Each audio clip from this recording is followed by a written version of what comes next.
ಹಲವು ಗೊಂದಲದ ನಡುವೆಯೇ ದೆಹಲಿಗೆ ಸಿಎಂ ಡಿಕೆಶಿ ಪ್ರಯಾಣವನ್ನು ಬೆಳೆಸಿದ್ದಾರೆ. ಸಂಪುಟ ವಿಸ್ತರಣೆ, ಮಹಿಳಾ ಕೋಟಾ ಭರ್ತಿ, ನಿಗಮ ಮಂಡಳಿ ನೇಮಕ, ಹೀಗೆ ಸಾಲು ಸಾಲು ಒತ್ತಡಗಳಿದ್ದಾವೆ ಸಿಎಂ ಅವರ ಮೇಲೆ. ಗೊಂದಲಗಳು ಕೂಡ ಹಾಗೇ ಇದೆ. ಏನು ನಿರ್ಧಾರ ಮಾಡ್ತಾರೆ ಅಂತ. ಆಮೇಲೆ ನಾಗೇಂದ್ರ ರಾಜೀನಾಮೆ ಕುರಿತಂತೆ ಕೂಡ ಒತ್ತಾಯಗಳು ಭಾಳ ಕೇಳಿ ಬರ್ತಾ ಇದೆ. ಆಮೇಲೆ ಹಲವು ಹಿರಿಯ ಶಾಸಕರು ಮುನ್ಸ್ಕೊಂಡಿದ್ದಾರೆ, ಅವ್ರಿಗೆ ಸಚಿವ ಸ್ಥಾನ ಕೊಡಬೇಕು ಅನ್ನೋದ್ರ ಬಗ್ಗೆ. ಅಲ್ಲಿರೋದೇ ಒಂದು ಖಾಲಿ. ಈಗ ನಾಗೇಂದ್ರ ಅವ್ರದ್ದು ಕೂಡ ಏನಾದರೂ ಖಾಲಿ ಆಗಿಬಿಟ್ರೆ ಅಲ್ಲಿಗೆ ಯಾರನ್ನು ತರ್ತಾರೆ ಅನ್ನೋದು ಚರ್ಚೆ ಈಗ. ಬಟ್ ಹಿರಿಯ ಶಾಸಕರು ಕೂಡ ಇನ್ನೂ ಮುನ್ಸ್ಕೊಂಡೇ ಇದ್ದಾರೆ. ಇನ್ನೂ ಅವರು ಸಮಾಧಾನಗೊಂಡಿಲ್ಲ. ಅವರ ಅಸಮಾಧಾನ ಇನ್ನೂ ಕೂಡ ಬಗೆಹರಿದಿಲ್ಲ. ನಾಯಕರೆಲ್ಲ ಭೇಟಿಯಾಗಿ ಅವ್ರನ್ನ ಮನವೊಲಿಸಿದ್ದಾರೆ. ಹಲವು ವಿಚಾರಗಳು ಹೈಕಮಾಂಡ್ ನಾಯಕರ ಮುಂದೆ ಪ್ರಸ್ತಾಪ ಮಾಡ್ತಾರೆ. ವರಿಷ್ಠರ ಮುಂದೆಯೇ ಗೊಂದಲ ಮುಕ್ತಿಗಾಗಿ ದೆಹಲಿಗೆ ಹಾರಿದ್ದಾರೆ. ಅತ್ತ ನಿನ್ನೆಯೇ ದಿಢೀರಾಗಿ ದೆಹಲಿಗೆ ತೆರಳಿದ್ದಾರೆ ಸಚಿವ ಸತೀಶ್ ಜಾರಕಿಹೊಳಿ.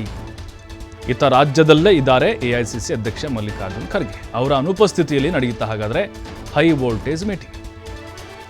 ಇನ್ನು ಸಭೆಯಲ್ಲಿ ಏನೆಲ್ಲ ಚರ್ಚೆಗಳಾಗಬಹುದು, ಏನು ಸಾಧ್ಯತೆಗಳಿದೆ? ಸಚಿವ ಸ್ಥಾನಕ್ಕೆ ಬಿ ನಾಗೇಂದ್ರ ರಾಜೀನಾಮೆ ನೀಡಿದರೆ ಆ ಕೋಟ ಏನು ಖಾಲಿ ಉಳಿಯುತ್ತೆ, ಅದು ಸೀಟು. ಕುರುಬ ಸಮುದಾಯದ ಬ್ಯಾಡಗಿ ಶಾಸಕ ಹಿರಿಯರು ಬಸವರಾಜ ಶಿವಣ್ಣವರಿಗೆ ಅವಕಾಶ ಸಿಗುವಂಥ ಸಾಧ್ಯತೆಗಳಿದ್ದಾವೆ. ಮಾಜಿ ಸಿಎಂ ಸಿದ್ದರಾಮಯ್ಯ ಡಿಮ್ಯಾಂಡ್ ಅವ್ರ ಪ್ರಕಾರ ಏನಾದರೂ ಅವಕಾಶ ಕೊಡ್ತಾರೆ. ಸಿದ್ದರಾಮಯ್ಯವರು ನಿರಂತರವಾಗಿ ಹೈಕಮಾಂಡ್ ಮೇಲೆ ಒತ್ತಡ ಹಾಕ್ತಾನೇ ಇದ್ದಾರಂತೆ.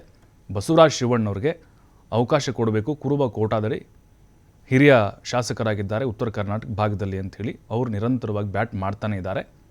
ಅವರ ಒತ್ತಾಯಕ್ಕೆ ಏನಾದರೂ ಹೈಕಮಾಂಡ್ ಮಣಿಯುತ್ತಾ? ಇನ್ನು ವಾಲ್ಮೀಕಿ ಸಮುದಾಯಕ್ಕೆ ಮತ್ತೆ ಸಚಿವ ಸ್ಥಾನ ಕೊಡೋದಾದರೆ ಅನ್ನಪೂರ್ಣ ತುಕಾರಾಮ್ ಏನಿದ್ದಾರೆ, ಸಂಡೂರು ಮಹಿಳಾ ಶಾಸಕಿ, ಅವ್ರಿಗೆ ಸ್ಥಾನ ಸಿಗಬಹುದು ಅಂತ ಚರ್ಚೆ ಇದೆ ಅಷ್ಟೇ. ಇದರಿಂದ ಮಹಿಳಾ ಕೋಟಾ ಬಳ್ಳಾರಿ ವಾಲ್ಮೀಕಿ ಸಮುದಾಯ ಕ್ಲಿಯರ್ ಆಗುತ್ತೆ ನೋಡಿ. ಕಂಪ್ಲಿ ಗಣೇಶ್ ಹೆಸರು ಕೂಡ ಇದಕ್ಕೆ ಮುನ್ನೆಲೆಗೆ ಬರ್ತಾ ಇದೆ. ಕೃಷ್ಣಪ್ಪ ಪ್ರಿಯಾ ಕೃಷ್ಣಗೆ ಒಂದು ಸ್ಥಾನ ನೀಡೋದ್ರ ಬಗ್ಗೆ ಕೂಡ ಚರ್ಚೆಗಳು ಆಗುತ್ತೆ. ಇಬ್ಬರಲ್ಲಿ ಒಬ್ಬರಿಗೆ ಸಚಿವ ಸ್ಥಾನ ನೀಡಬೇಕಾದ್ರೆ ಸಚಿವ ಬಾಲಕೃಷ್ಣ ಇದ್ದಾರಲ್ಲ, ಮಾಗಡಿ ಬಾಲಕೃಷ್ಣ, ಅವರು ಆಲ್ರೆಡಿ ಸಚಿವರಾಗಿದ್ದಾರೆ, ಅವ್ರನ್ನ ರಾಜೀನಾಮೆ ಕೊಡಿಸಿ ಅವರಿಬ್ಬರಲ್ಲಿ ಒಬ್ಬರಿಗೆ ಸಚಿವ ಸ್ಥಾನ ನೀಡುವಂತಹ ಕಸರತ್ತು ಕೂಡ ನಡೀತಾ ಇದೆ ಅಂತೆ. ನಿಗಮ ಮಂಡಳಿ ಭರ್ತಿ ಮಾಡುವ ವಿಚಾರವೂ ಕೂಡ ಇವತ್ತಿನ ಸಭೆಯಲ್ಲಿ ಪ್ರಸ್ತಾಪ ಆಗುತ್ತೆ. ಅವಕಾಶ ಸಿಕ್ಕರೆ ಹೈಕಮಾಂಡ್ ನಾಯಕರ ಭೇಟಿ ಪ್ರಯತ್ನಕ್ಕೆ ಸಿಎಂ ಮುಂದಾಗಲಿದ್ದಾರೆ ನೋಡಿ. ಇದೆಲ್ಲ ಇವತ್ತು ದೆಹಲಿಯಲ್ಲಿ ನಡೆಯುವಂತಹ ಚರ್ಚೆಗಳು, ಸಾಧ್ಯತೆಗಳು.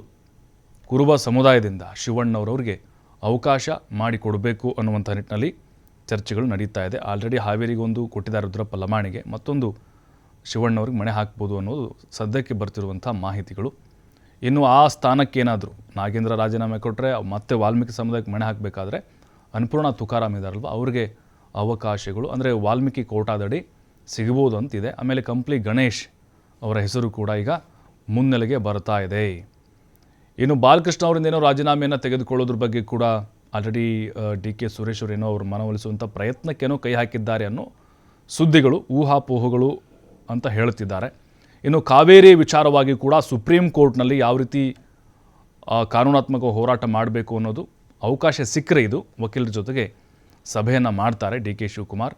ಹೈಕಮಾಂಡ್ ನಾಯಕರ ಭೇಟಿ ಪ್ರಯತ್ನಕ್ಕೆ ಮುಂದಾಗ್ತಾರೆ. ಅಂದರೆ ರಾಹುಲ್ ಗಾಂಧಿ ಅವ್ರನ್ನ ಮೀಟ್ ಮಾಡಿದರೆ ಎಲ್ಲದಕ್ಕೂ ಕೂಡ ಸ್ಪಷ್ಟವಾದಂಥ ಉತ್ತರಗಳು ಸಿಗುತ್ತೆ.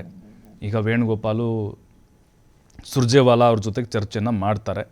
ಖರ್ಗೆ ಕೂಡ ಇಲ್ಲೇ ಇದ್ದಾರೆ. ಅವರ ಅನುಪಸ್ಥಿತಿಯಲ್ಲಿ ಹೈ ವೋಲ್ಟೇಜ್ ಮೀಟಿಂಗ್ ಯಾವ ರೀತಿ ನಡೆಯುತ್ತೆ ಮತ್ತು ಏನು ನಿರ್ಧಾರಗಳು ಬರುತ್ತೆ ಅನ್ನೋದು, ಫೈನಲ್ ಔಟ್ಪುಟ್ ಏನು ಬರುತ್ತೆ ಅನ್ನೋದು ಬಹಳ ಕುತೂಹಲ ಇದೆ.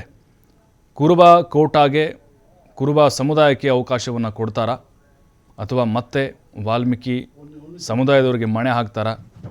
ಮಹಿಳಾ ಕೋಟಾದಡಿ ಲಕ್ಷ್ಮೀ ಹೆಬ್ಬಾಳ್ಕರ್ ಅವರಿಗೆ ಅವಕಾಶ ಸಿಗುತ್ತಾ? ಹೀಗೆ ನಾನಾ ಪ್ರಶ್ನೆಗಳಿದ್ದಾವೆ.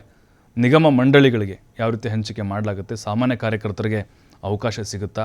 ಮುಖ್ಯ ಸಚೇತಕರನ್ನು ಯಾರನ್ನಾಗಿ ಆಯ್ಕೆ ಮಾಡಲಾಗುತ್ತೆ ಅನ್ನೋದು ಭಾಳ ಇಂಟ್ರೆಸ್ಟಿಂಗ್ ವಿಚಾರ.